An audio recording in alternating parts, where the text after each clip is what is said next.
prostate cancer. So they have tried to include a lot of slides, but we will try to make the presentation more concise. So it is divided into main two parts. One is introduction, PARP inhibitors, then the PROFOUND trial, and a brief summary about the guideline recommendations. As we all know, the prostate cancer ranks among 16th incidence by 16th place, and causes around 25,600 incidents and around 17,000 deaths as per the Globocan 2018. And overall, the prognosis of CRPC is very poor. As we all know, they live for around 1 to 2 years. And incidence of prostate cancer in India is much lesser compared to the Western world. We all know, France, Australia. France has got an incidence of 99 per 1 lakh. Australia has got 86 per 1 lakh, and US got 76 per 1 lakh, compared to India where it is 4 per 1 lakh. And the average age is in the bracket of 65 to 74 with a median age of 66 years. But as we are seeing in our clinical practice, more and more young people are diagnosed with prostate cancer. And it is comprised of multiple disease states. As we all know, localized, non-metastatic CRPC, hormone-sensitive metastatic, and castration-resistant prostate cancer. We are mainly seeing the metastatic CRPC in this presentation today. We all know it is a biologically heterogeneous disease, and genetically aberrant pathways are involved, like androgen receptor, P13K, DDR, WNT, and cell cycle related signaling.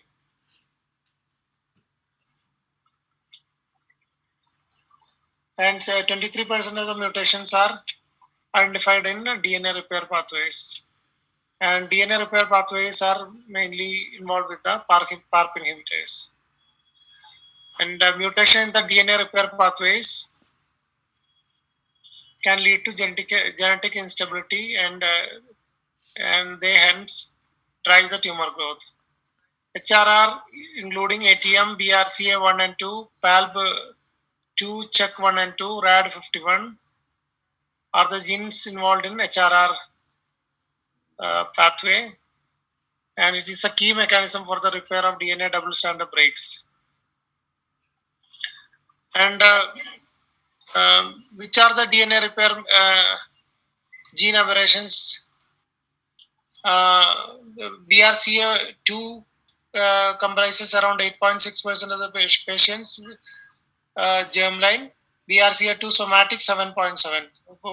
Combinedly, they constitute around 16% of the germline somatic aberration frequencies. BRCA1 germline 0.9, BRCA1 somatic 0.9, ATM 2.3, ATM somatic 4.5. So ATM altogether constitutes around 7%. CHEK2 germline and CHEK2 somatic around 5% of the patients. And no mutation in the DNA damage in the rest of the 73% of the patients. And NCCN acknowledges the prostate cancer heterogeneity, and they suggest, they recommend germline testing of HRR or BRCA screening in high risk and very high risk among the regional, and in the metastatic also it is recommended. And the molecular and biomarker testing of the tumor is recommended if the expected life expectancy is 10 years or more. Here you can do HRR gene mutation and MSI testing. And other guidelines are not currently recommending any genetic testing. So we in this last 10 or 15 slides, we saw prostate cancer is the second most common cancer in men. Over 1.3 million cases diagnosed globally as of 2018 data. Metastatic prostate cancer is a considerable clinical problem, and significant advances in the metastatic CRPC. Median overall survival is around 3 years. And DNA repair aberrations are enriched in patients with local region biochemically recurrent and metastatic CRPC. And now we are talking about the landmark PROFOUND trial. We all know that CRPC, metastatic CRPC, despite the advance of docetaxel, is still lethal cancer. And they around 30%, as we saw in the previous slide, consists of deleterious DNA damage repair genes with the direct and indirect roles in the HRR mechanism. And this confers sensitivity to PARP inhibition, of which BRCA1 and 2 and ATM are the most well known. So PARP inhibitors can work in all HRR alterations. PROFOUND trial is a trial of metastatic CRPC, phase 3, showing the efficacy of olaparib versus new hormonal agents. The investigators assessed radiological progression on prior newer hormonal agents, that is abiraterone and enzalutamide, for metastatic prostate cancer or CRPC is mandatory. So one line of newer hormonal agent should be needed. These patients with ECOG of 0 to 2 are randomized to inhibitors, olaparib 300 BD, and the other arm is physician choice. And there are two arms. One is cohort A consisting of BRCA1 and 2 and ATM, and cohort B, rest of the HRR genes, which we will describe later. And the primary endpoint is RFS by BICR in the cohort A, that is BRCA1 and 2 and ATM. And the secondary endpoints are BICR confirmed ORR, overall response rate in cohort A, and RPFS, cohort A and B, and overall survival in cohort A. This is that cohort A and 2. Cohort B consists of multiple genes selected based on the foundation gene panel. BARD1, BRIP1, CDK1, 12, CHEK1, CHEK2, FANCL, PALB2, PPP, 2R, 2A, RAD51B, RAD51C, RAD51D, RAD54L. And the cohort A is BRCA1 and 2 and ATM. And the genes in the cohort B are considered exploratory. The baseline characteristics are well balanced between the two arms. The average age above 65 years are randomized well across the two groups. Gleason score around 65% were above age. Like that. The arms were well balanced. And like you can see from the slides, BRCA2, ATM and CDK2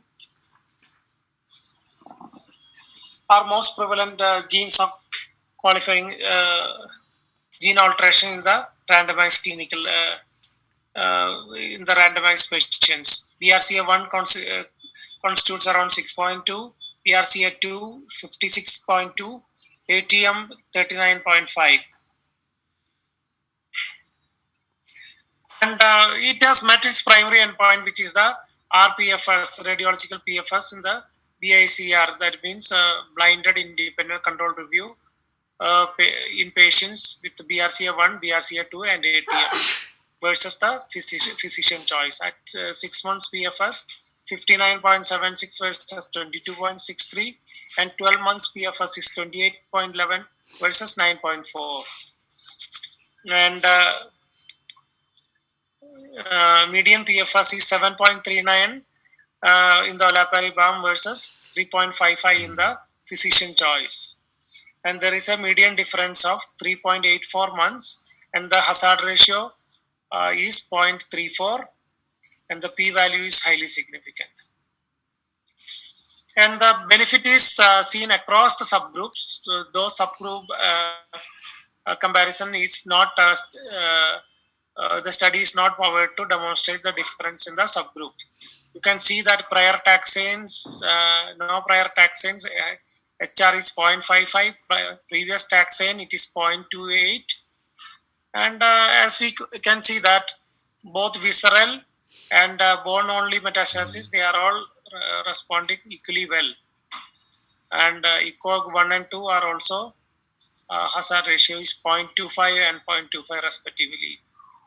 You can see that geographically, Asian population's hazard ratio is slightly less impressive compared to Europe and North America, so North and South America. And if you are seeing the overall response rate, 33% response rate, 33.3% response rate in olaparib versus 2.3 in the physicians. And if you are seeing full OS is not mature, if you are seeing the favorable trend in OS, that is also seen at 6 month and 12 months intervals, and 18 months, 18 months it is 56.3 versus 42.13. The median OS in the olaparib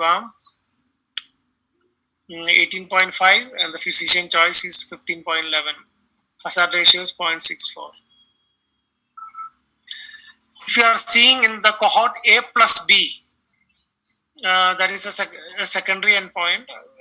If you are seeing that clubbing that two groups, then also the median PFS is 5.8 in the olaparib and 3.52 in the physician choice.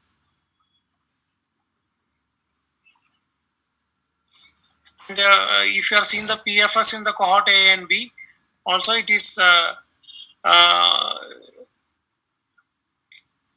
seen across the subgroups, and we can see that we cannot compare the subgroup between the subgroups, but if you are seeing that it's all on the left side of the median.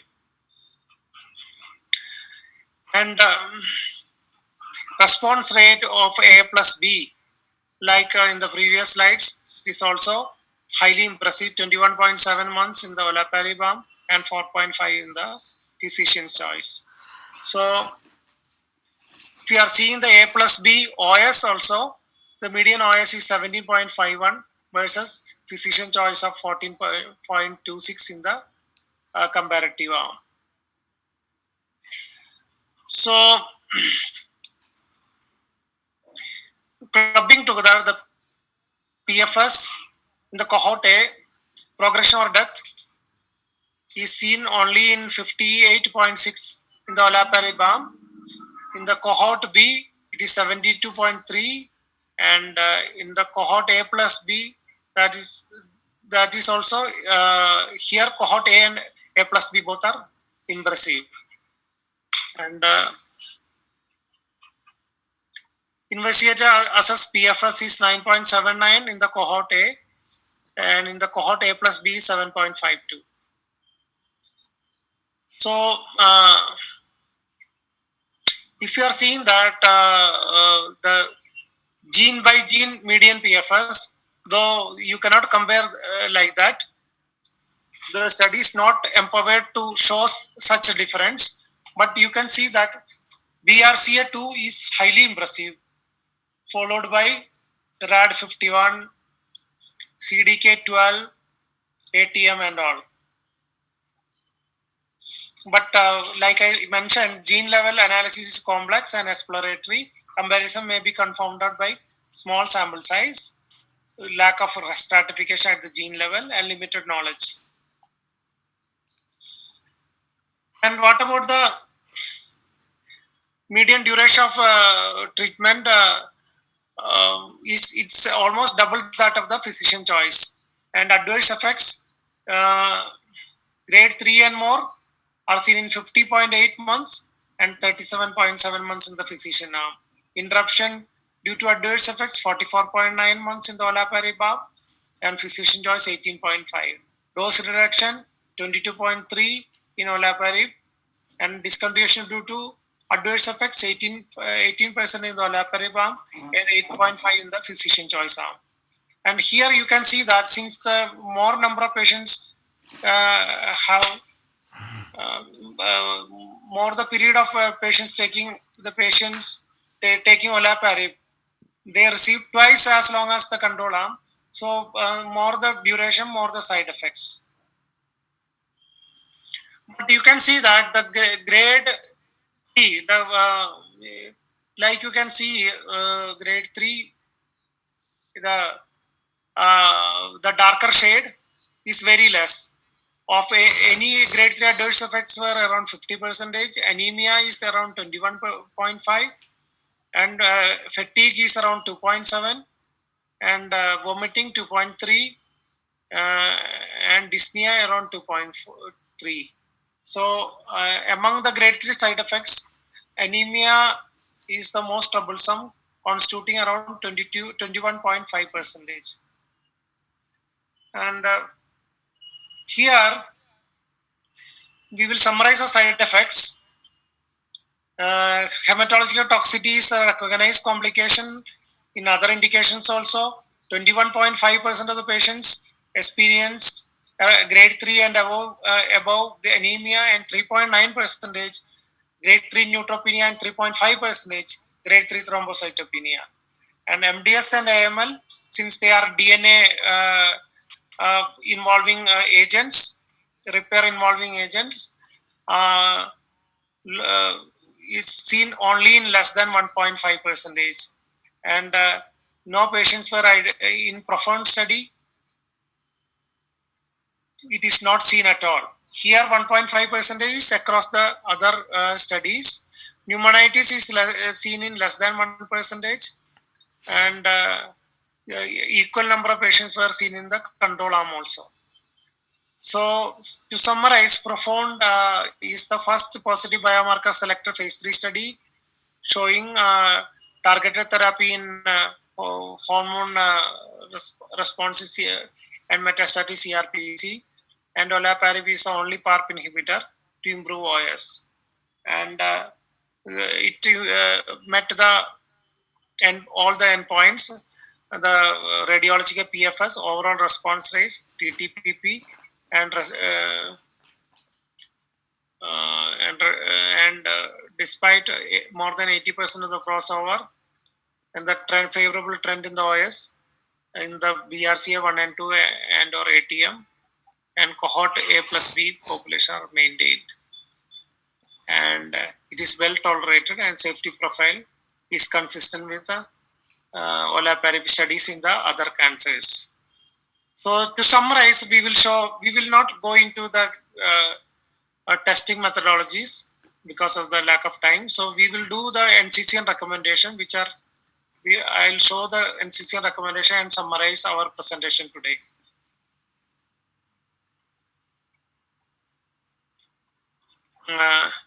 This is the current 2020 NCCN recommendation.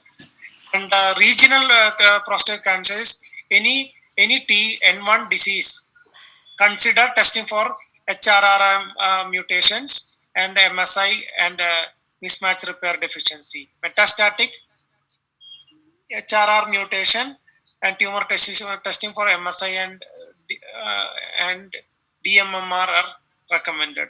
So in all node positive and metastatic, you can do this testing. And somatic testing, a few words. Recommend evaluating the tumor for alterations in the homologous recombination of the DNA repair, such as BRCA1 and 2, ATM, PALP2, FANCA, RAD51D, CHEK2, CDK12 in metastatic prostate cancer. The testing can be considered in regional prostate cancer also. And if mutation the BRCA1, BRCA2, ATM, PALP2, CHEK2 are found, there is a and or there is a strong family history, counseling is needed. And if germline mutation is suspected, the patient should be recommended follow-up with the genetic counseling and dedicated germline testing. And in the germline testing, the panel recommends inquiring about family and personal history of the and family's history of germline variants at the time of diagnosis. If patients was tested and had negative results, the clinician should inquire about the details of the testing. Germline testing is recommended for any of the following: high risk, very high risk, regional, or metastatic. So, among the regional, high risk and very high risk, in the all metastatic, Ashkenazi Jewish history, a family history of BRCA1 and Lynch mutation, a positive family history of multiple cancers. So genetic counseling support is critical. Post testing counseling is also recommended. And among the unknown significance mutations, if the family history is positive, genetic counseling is also given. So we will summarize here. If there are any questions, we will answer that.